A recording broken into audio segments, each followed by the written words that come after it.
আমার জামাইয়ের কাছ থেকে যে আমি এরকমের একটা কথা শুনবো আমি আশাই করিনি। তো বিয়ের পর না যখনই আমি রান্না করতে যেতাম রান্নাঘরে, যখন জিজ্ঞাসা করতাম তাকে, তুমি কি খাবে বলো আমি রান্না করি, তখনই সে বলতো, না তুমি আর কষ্ট করে কেন রান্না করবে, কি খাবে বলো আমি বাইরে থেকে নিয়ে আসি। তো এটা শুনে না খুব ভালো লাগতো। সে আমাকে বিয়ের পর কখনোই রান্না করতে দিত না। এরকমের ৬ মাসের মতো আমি রান্না করি নাই, রান্নাঘরে যাই নাই, সবসময় বাইরে থেকে খাবার এসেছে, বাইরের খাবারই খেয়েছি। সে আমাকে রান্নাঘরে যেতেই দিত না। আর তখন আমি তেমন একটা রান্নাও জানতাম না, করতে পারতাম না, আর সে আমাকে করতেও দিত না। সবসময় বললো বাইরে থেকে খাবো, চলো, বাইরে নিয়ে যেত, বাইরের খাবার নিয়ে আসতো।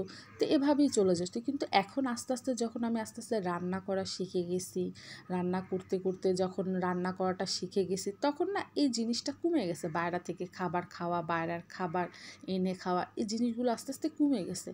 এখন যখন আমার জামাইকে বলি, চলো অনেক দিন হয়েছে বাহিরের খাবার খাই না, আজকে যে বাহিরের খাবার খাই, তখন আমার জামাই বলে যে কী রান্না করতে চাও, কি খাবার খেতে চাও, বলো কি লাগবে আমি নিয়ে আসি, তুমি বাসায় রান্না করো। তখন এটা শুনে আমি বলি, আগে তো তুমি আমাকে রান্না করতেই দিতে না, সবসময় বাইরে থেকেই খাবার আনতে, আর এখন বাহিরের খাবার তুমি খাওয়াই না, সবসময় আমাকে দিয়ে রান্না করো।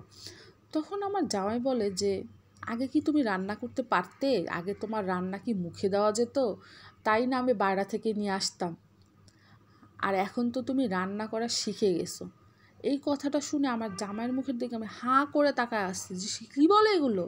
আমি আগে ভাবতাম সে আমাকে মনে হয় অনেক ভালোবাসে, আমাকে অনেক কেয়ার করে, আর তাই আমাকে মনে হয় রান্না করতে দেয় না, আমি রান্নাঘরে দাঁড়িয়ে থেকে রান্না করব, আমার অনেক কষ্ট হবে, তাই মনে হয় সে আমাকে রান্না করতে দিতে চায় না। সে তো নিজের স্বার্থের জন্য আমাকে রান্না করতে দিত না, কারণ আমার রান্না সে খেতে পারতো না, তাই সে নিজের জন্যই বাইরে থেকে খাবার আনতো। আর আমি ভাবতাম আমার জন্য সে বাইরে থেকে খাবার। তখন না মনে মনে কতই না আমি খুশি হতাম, আর সে এখন কি বলে এগুলো, আমি রান্না করতে পারি না দেখে সে তখন খাবার আনতো, আর এখন আমি রান্না করা যেহেতু শিখে গেছি, তাই সে এখন আর বাইরে থেকে খাবার আনে না, আমাকে দিয়েই রান্না করায়। এই কথা শুনে তো মানে আমার অবাক হয়ে গেছে যে আমার জামাই এইরকমের কিছু আমাকে বলতে পারবে।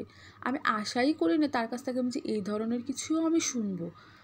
তো আর কি করব, এই কথা শুনে তো আমি একদম মানে ওইখানেই দাঁড়ায়া ছিলাম কিছুক্ষণ, তার মুখের দিক তাকায়া। সে আমার দিক তাকায় বলে যে, হ্যাঁ তুমি তো রান্না করতে পারতে না, তোমার খাবার তো খাওয়া যেত না, তাই আমি বাইরে থেকে নিয়ে আসতাম। তো এখন আর কি করবো, এই কথা শুনে তো আমার করার কিছু নাই। তবে হ্যাঁ, 1 মাস ধরে রাগ করে আসি, বাসায় রান্না করি না। এখন সে বাইরে থেকেই আনে, সে বাইরের খাবারই খায়, আমিও তার সাথে বসে সে বাইরের খাবারই খাই। এটা তার একটা শাস্তি যে সে এরকম আর একটা কথা কিভাবে আমাকে বলল। তাই 1 মাস ধরে ঘরে রান্নাবান্না সব বন্ধ করে বসে আসছি, বাইরের খাবারই দুজনে মিলে খাচ্ছি।